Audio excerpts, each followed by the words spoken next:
नमस्कार, एक बार फिर से स्वागत है आप सभी का इंडिया न्यूज़ बिज़नेस के खास शो लर्निंग में, जहाँ पे हम बात करते हैं डेली ऐसे टर्म्स की जो आपको सुनने में आती है, न्यूज़ में आती है, न्यूज़पेपर में भी आती है, बट शायद से आप वो टर्म्स डिकोड नहीं कर पाते। बस उसी में हम आपकी हेल्प करते हैं उन टर्म्स को डिकोड करने में, उनका आसान भाषा में मतलब क्या होता है, उन वर्ड्स का आपकी जेब में क्या असर पड़ता है और आपकी रोज़मर्रा की ज़िंदगी में आप उन शब्द को किस तरीके से काम में ले सकते हैं और समझ सकते हैं। आज हम बात करने वाले हैं फिस्कल डेफिसिट की।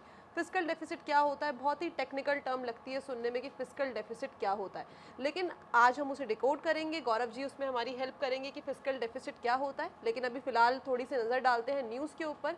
इस साल जो फिस्कल डेफिसिट इंडिया का तय किया गया था, वो करीबन तय किया गया था कि 17 लाख करोड़ का फिस्कल डेफिसिट हमें इस टारगेट तक पहुंचना है। और 2 महीने के अंदर, हम अगर बोले तो 1 महीने के अंदर ही हमारा जो अचीवमेंट टारगेट है वो 11.8%, यानी कि करीबन 2 लाख करोड़ का हमने टारगेट जो है फिस्कल डेफिसिट का अचीव कर लिया है, जो कि एक अच्छी बात है। और इसमें साथ में हम बता दें कि आरबीआई की तरफ से काफ़ी अच्छा डिविडेंड भी दिया गया है, ये भी इसके पीछे का एक रीज़न है। अब सारी की सारी जानकारी लेते हैं गौरव जी के साथ मिलके और जानते हैं कि फिस्कल डेफिसिट क्या होता है आसान सी भाषा में। गौरव जी, क्या होता है फिस्कल डेफिसिट? फिजिकल डेफिसिट के बारे में डिस्कस करने से पहले सभी दर्शकों को मेरी तरफ से नमस्कार। एंड अब मैं बताता हूँ कि फिजिकल डेफिसिट होता क्या है। तो जब हम बात करते हैं फिजिकल डेफिसिट की, तो फिजिकल डेफिसिट को समझने से पहले हमें ये समझना पड़ेगा कि दो टर्म्स हैं, एक गवर्नमेंट की रिसीविंग्स है और एक गवर्नमेंट के एक्सपेंडिचर्स हैं। तो एक तरफ तो गवर्नमेंट रेवेन्यू जनरेट करती है और दूसरी तरफ गवर्नमेंट एक्सपेंडिचर्स करती है। तो जब गवर्नमेंट की टोटल रिसिप्ट्स जो हैं वो जब गवर्नमेंट के टोटल एक्सपेंडिचर गवर्नमेंट की टोटल रिसिप्ट से ज़्यादा होती है, तो उसके डिफरेंस को हम फिजिकल डेफिसिट कहते हैं। जी। ये हमारा फिजिकल डेफिसिट होता है। इट मीन्स, अगर हम एक सिंपल वे में समझें, तो जो इकोनॉमी में कोई भी गवर्नमेंट जो खर्चा कर रही है और जो इकोनॉमी में गवर्नमेंट ने जो भी रिसीविंग्स की है, अब जो खर्चा और रिसीविंग्स है, इनका जो डिफरेंस निकल के आएगा वो हमारा फिजिकल डेफिसिट कहलाएगा। जी। तो गौरव जी ने बता दिया कि फिस्कल डेफिसिट क्या होता है। एक बार हम भी इसे डिकोड करने की कोशिश करते हैं। गौरव जी, उसके बाद बताइएगा कि मैंने वो सही बोला कि नहीं बोला। फिस्कल डेफिसिट अगर हम समझे कि इस महीने की मेरी जो हर मंथ की सैलरी है वो है 10,000 रुपये। 10,000 रुपये मेरा जो महीने का है, कि ये मेरा एक बजट है, एक सैलरी है, फिक्स्ड अमाउंट है जो मेरे पास आता है। लेकिन जो मेरा इस महीने का खर्चा है वो हो गया 15,000 रुपये, यानी कि मेरी सैलरी से और मेरे एक्सपेंडिचर में टोटल कितना डिफरेंस आ गया? 5,000 रुपये का डिफरेंस आ गया। तो यही 5,000 रुपये क्या है? ये हमारा फिस्कल डेफिसिट है, यानी कि जो मेरा टोटल अमाउंट था सैलरी का और जो मेरा एक्सपेंडिचर का था, मैंने उसमें से उसको माइनस कर दिया, तो मेरा फिस्कल डेफिसिट निकल गया। कुछ इसी एग्जैक्टली तरीके से निकलता है एग्जैक्टली फिस्कल डेफिसिट। एग्जैक्टली कुछ इसी तरीके से निकलता है। अब हम यहाँ पे मान लेते हैं कि आपकी जगह पे गवर्नमेंट है और जो आपको इनकम जनरेट हो रही है वो उसी तरीके से गवर्नमेंट को इनकम जनरेट हो रही है। एंड उसके बाद जो एक्सपेंडिचर्स पार्ट है, जो आपके खर्चे हैं, सिमिलरली ऐसे ही गवर्नमेंट के खर्चे होते हैं। और जो गवर्नमेंट की इनकम जब गवर्नमेंट के खर्चे से कम पड़ जाती है, तो जो डिफरेंस है वो फिजिकल डेफिसिट है। जैसे कि आपके पॉइंट ऑफ व्यू से जब आपने बोला कि मेरा 5,000 रुपीज़ का जो डिफरेंस है वो मेरा फिजिकल डेफिसिट है। जी।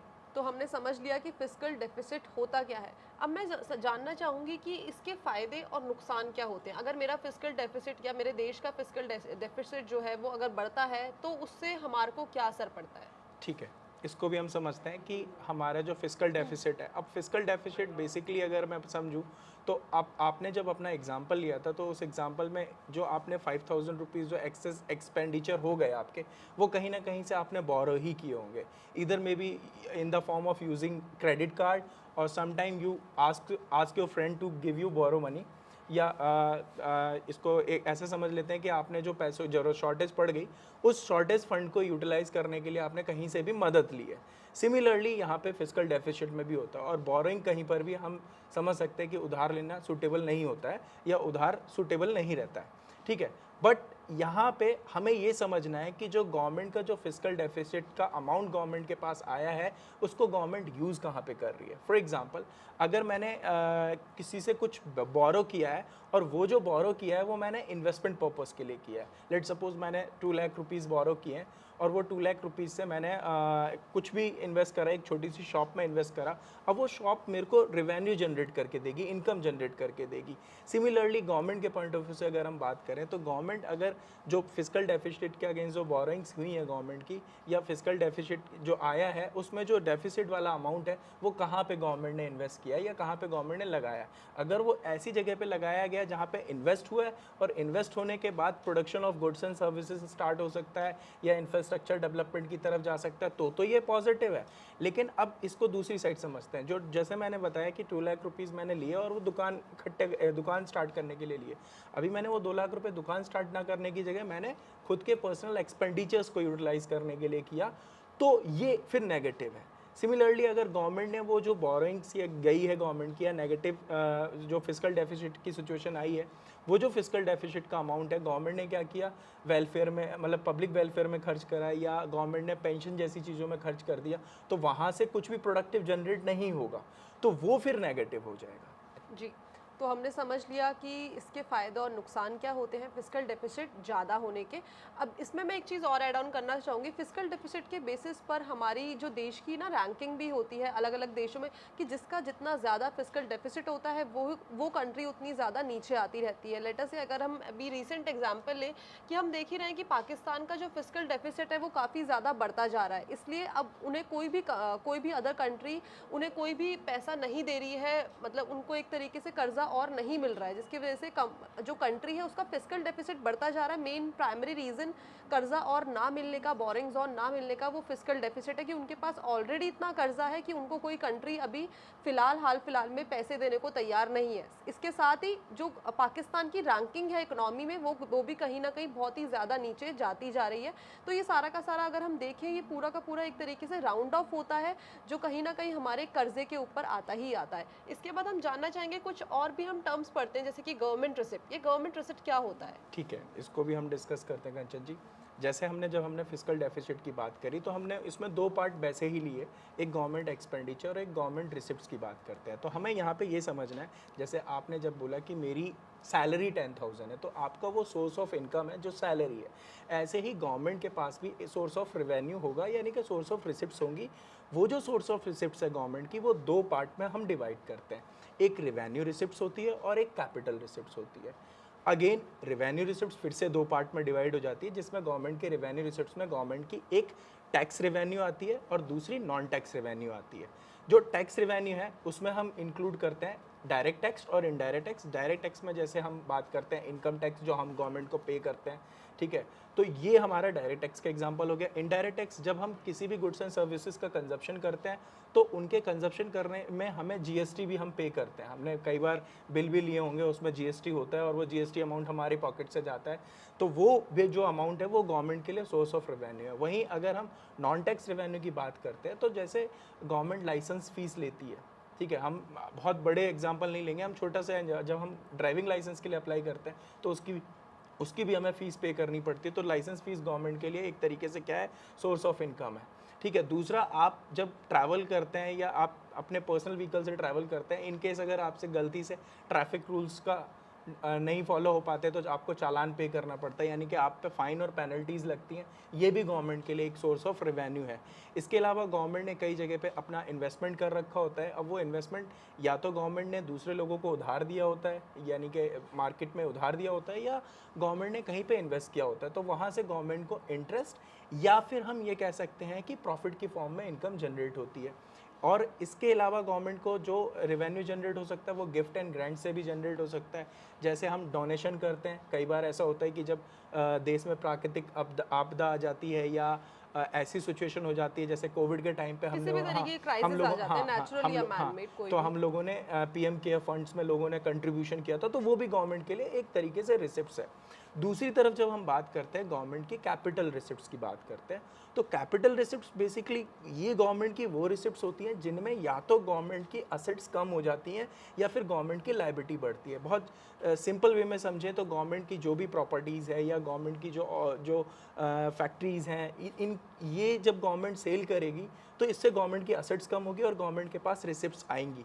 दूसरी तरफ जो बोरिंग वाला पार्ट है वो भी गवर्नमेंट के लिए रिसिप्ट्स ही होगा, क्योंकि गवर्नमेंट के पास आ रहा है। दूसरी चीज़, ये गवर्नमेंट की लायबिलिटी बढ़ाएगा। तो जिन चीज़ों से गवर्नमेंट की या तो असेट्स कम हो जाएगी या लायबिलिटी बढ़ेगी, इनको हम कैपिटल रिसिप्ट्स में कंसिडर करेंगे। तो ये हमारा है कि किस तरीके से गवर्नमेंट के पास रिसीविंग्स आती हैं। तो ये हो गया जी। तो हमने समझ लिया कि गवर्नमेंट के पास किस तरीके से रिसिप्ट्स आती हैं, साथ में कि इनके पीछे का रीज़न क्या है, whether it is a good for the economy, whether it is bad for the economy. लेकिन अगर मैं इसे अच्छा बनाना चाहूँ तो मैं क्या क्या मेजर्स ले सकती हूँ इसको करेक्ट करने के लिए? फिस्कल डेफिसिट को करेक्ट करने के लिए। ठीक है, देखिए फिस्कल डेफिसिट को हमने सिंपली अगर हमने समझा तो हमें ये समझ में आया कि गवर्नमेंट के एक्सपेंडिचर्स जो हैं वो गवर्नमेंट के रिसिप्ट से ज़्यादा है, तो हम फिस्कल डेफिसिट की सिचुएशन में आए हैं। तो बट ऑब्वियस है कि पहला सॉल्यूशन तो यही है कि गवर्नमेंट अपने एक्सपेंडिचर्स को कम करे और अपने रिसिप्ट्स को बढ़ाए। तो ये एक पहला सॉल्यूशन होता है। दूसरा, गवर्नमेंट क्या करे, गवर्नमेंट को कोशिश करनी चाहिए कि ज़्यादा से ज़्यादा इकोनॉमिक ग्रोथ की तरफ जाए, जहाँ पे production of goods and services ज़्यादा से ज़्यादा हो। और जब गुड्स एंड सर्विसेज ज़्यादा लेवल पे होगा तो एम्प्लॉयमेंट भी बढ़ेगा। एम्प्लॉयमेंट बढ़ने से इकोनॉमी में इनकम जब जनरेट होगी तो बट ऑब्वियस है भाई, अगर मैं टैक्स स्लैब से ऊपर जा रहा हूँ तभी तो, मतलब जो गवर्नमेंट ने टैक्स स्लैब डिस्कस किया है जहाँ पे नील टैक्स जाता है, वो लोगों से तो गवर्नमेंट को कोई भी इनकम जनरेट नहीं हो सकती। लेकिन जब लोगों की इनकम बढ़ेगी और वो टैक्स स्लैब के ऊपर जाएंगे तो लोग टैक्स पे करेंगे, जहाँ से गवर्नमेंट के पास इनकम आएगी। और इस तरीके के स्टेप्स उठाने से गवर्नमेंट का जो फिस्कल डेफिसिट है वो कुछ हद तक करेक्ट हो सकता है। जी। तो हमने समझ लिया कि हम क्या क्या मेजर्स ले सकते हैं अपने फिस्कल डेफिसिट को कम करने के लिए, यानी कि करेक्ट करने के लिए। एक चीज़ मैं और ऐड ऑन करना चाहूँगी कि अगर हम देखें तो पिछले 13 महीनों में दूसरी बार ऐसा हुआ है कि जो हमारा फिस्कल डेफिसिट है वो काफ़ी कम आया है। मतलब हमारे जो टारगेट, हमने जो टारगेट तय किया है उस टारगेट को कंप्लीट करने में काफ़ी एक तरीके से सक्सेसफुल रहा है। 1 महीने या 2 महीने के अंदर ही काफ़ी बड़ा नंबर टारगेट का उन्होंने अभी तक हमने इंडिया ने अचीव कर लिया है। इसमें मैं एक चीज़ और ऐड ऑन करना चाहूँगी कि जिस सिचुएशन में अभी हम हैं, जो हमारा अभी फिस्कल डेफिसिट चल रहा है इस टाइम पे, तो ये क्या एक हमारे लिए एक खुशी की बात है कि हमारा फिस्कल डेफिसिट कम हो रहा है, या अभी भी जितना अभी हमारा फिस्कल डेफिसिट है, ये क्या सिचुएशन है इंडिया के लिए? ठीक है, इसको समझते हैं। अगर डेफिसिट हमारा कम हो रहा है तो ये मैं कहूँगा हमें इसे थोड़ा पॉजिटिवली लेना चाहिए, क्योंकि देखिए fiscal deficit in short borrowing है। और जब भी हम मार्केट से बोरो करते हैं, कहीं दूर नहीं जाना, हम मार्केट से ही समझते हैं। मतलब एक तो तरीके से हम समझे कि हाँ, मतलब जो फेस्टिव सीजन आ रहा है उसके साथ हमें खुशियां मनानी चाहिए फिस्कल राइट इकोनॉमी राइट को भी राइट लेकर। राइट। इसका एक बेसिक फंडा है कि फिस्कल डेफिसिट की सिचुएशन है, तो जब फिस्कल डेफिसिट है तो वहाँ पे बोरोइंग्स भी हैं, और जहाँ पे बोरोइंग्स होती हैं वहाँ पे इंटरेस्ट पेमेंट ऑब्लिगेशंस भी होती हैं। जी। दैट मीन्स आपको हायर इंटरेस्ट पे करना पड़ेगा या इंटरेस्ट ज़्यादा अमाउंट में पे करना पड़ेगा। दूसरी सिचुएशन ये है कि उस जो फिस्कल डेफिसिट है वो गवर्नमेंट को वो अगर बना रहा तो वो आने वाली जनरेशन के लिए बर्डन बन जाएगा, वो आने वाली जनरेशन के लिए बर्डन बढ़ जाएगा। अब होता क्या है, जैसे फॉर एग्जांपल जब हमारी गवर्नमेंट का, अगर हम पिछले 5 साल पहले का फिस्कल डेफिसिट उठाएं या और 15-20 साल पहले की फिस्कल डेफिसिट की सिचुएशन में चले जाएं, तो वहाँ पे जब हम चीज़ों को देखेंगे तो हमें लगेगा कि जो 15 साल पहले फिस्कल डेफिसिट था उसका इम्पैक्ट आज हमारे ऊपर क्या पड़ा। डेफिनेटली इसका इम्पैक्ट हमारे ऊपर पड़ा है। हमें हैवी टैक्सेस पे करने पड़ता है, क्योंकि गवर्नमेंट को तो उससे ओवरकम करने के लिए अपनी इनकम जनरेट करनी है। तो कहीं ना कहीं उसका जो बर्डन है वो नेक्स्ट जनरेशन पे पड़ता ही पड़ता है। जी। तो सारी की सारी चीज़ें, सारे के सारे एस्पेक्ट्स हमने कवर अप कर लिए। एक रैप अप कर लेते हैं, फिस्कल डेफिसिट क्या होता है, कैसे होता है। फिस्कल डेफिसिट हमने पहले ही समझा दिया था कि इतनी हमारी अर्निंग है, इतना हमारा एक्सपेंडिचर है। अर्निंग कम है, एक्सपेंडिचर ज़्यादा हो गया, माइनस कर दीजिए तो आपका निकल के आ जाएगा फिस्कल डेफिसिट। और सिंपल सी बात है, अगर मेरे ऊपर कर्जा होगा, यानी किसी कंट्री के ऊपर कर्जा होगा, तो दूसरी कंट्री आपको कोई भी पैसा नहीं देगी, चाहे आप उसके लिए ब्याज पे कर रहे हो, इंटरेस्ट पे कर रहे हो, बट फिर भी कंट्री अवॉइड करती है ऐसी कंट्री को लोन देना, ऐसी कंट्री को पैसे उधार देना जिनके ऊपर ऑलरेडी इतना कर्जा ऑलरेडी हो चुका है। आज हमने सारी की सारी चीज़ें कवर अप कर ली है। नेक्स्ट सेशन में हम आपसे जानना चाहेंगे कि आप कौन सा टॉपिक समझना चाहते हैं, कौन से टॉपिक को हम डीकोड करें जो आपको समझ में अभी तक नहीं आया है। तो बस ऐसी जानकारी के लिए जुड़े रहिए हमारी खास सीरीज लर्निंग के साथ। धन्यवाद।